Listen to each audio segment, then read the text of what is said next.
ফুটপাত দখল হয়ে গেছে, বেআইনি বসবাস করিয়ে কাল আমি অ্যাডমিনিস্ট্রেটিভ মিটিং এটাও বলেছি, যেমন আমাদের পেঁয়াজ বাজার আছে, পেঁয়াজ মন্ডি, ব্যবসায়ীরা ওটা সরাবার জন্য অনেকদিন ধরে বলছে। কালকে আমি মুখ্যমন্ত্রী বা অন্যান্য প্রশাসক, আমাদের ডিএম কেও বলেছি, এসডিও কেও বলেছি যে আপনার বিকল্প জমি দেখুন এস্টেটের মধ্যে। আর ব্যবসা বাণিজ্য শহরের মধ্যে ছোট ছিল, লোক কম ছিল, ব্যবসাও ছোট ছিল। এখন এত বড় বড় গাড়ি আসে বাইরের থেকে পেঁয়াজ নিয়ে, সারা বছর রাস্তা জাম, বহু অ্যাক্সিডেন্ট হচ্ছে আর রাস্তাটা নষ্ট হয়ে যায়। ওটা দিয়ে স্কুলে যেতে পারেন না অভিভাবক বাচ্চাদের।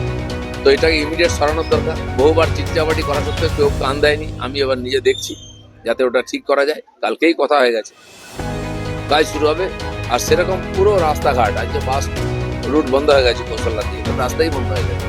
এই ধরনের সমস্ত অবৈধ কবজা ব্যবসায়ীদের বলছি আপনারা নিজেরা সরিয়ে নিন, নাহলে সরকার সব জায়গায় শুরু করেছে। সরকারি রাস্তার উপরে বিজনেস চলবে না, ফুটপাথ, প্ল্যাটফর্ম, এর উপরে বিজনেস চলবে না সাধারণ মানুষের জন্য। ওটা তো এটা খালি করবেই সরকার। নিজের থেকে আগে সরে গিয়ে বিকল্প রাস্তা দেখুন।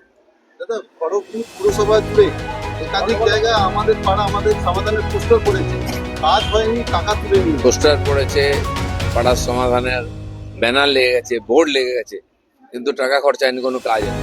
এগুলো ইনকোয়ারি হবে, আর যারা এর সঙ্গে যুক্ত আছে তাদেরকে ছাড়া হবে। মমতার বাড়িতে সিআইডি, সিআইডি যে কোনো লোকের বাড়িতে যেতে পারে যদি সে উল্টাপাল্টা কাজ করে। আজ তারা যারা করছিলেন আমরা বলতাম, এখন সেটা কমপ্লেন হচ্ছে। তো পুলিশের দায়িত্ব কমপ্লেন হলে সেটা ইনকোয়ারি করে দেখা।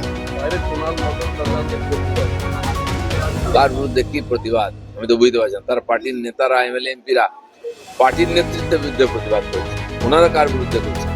একটুখানি শান্তিতে থাকুন কমাস, এবং সরকারের যে লোক কাজ দেখতে চায়, আপনাদের চিৎকার চেঁচামেচি লোকে শুনতে চায় না।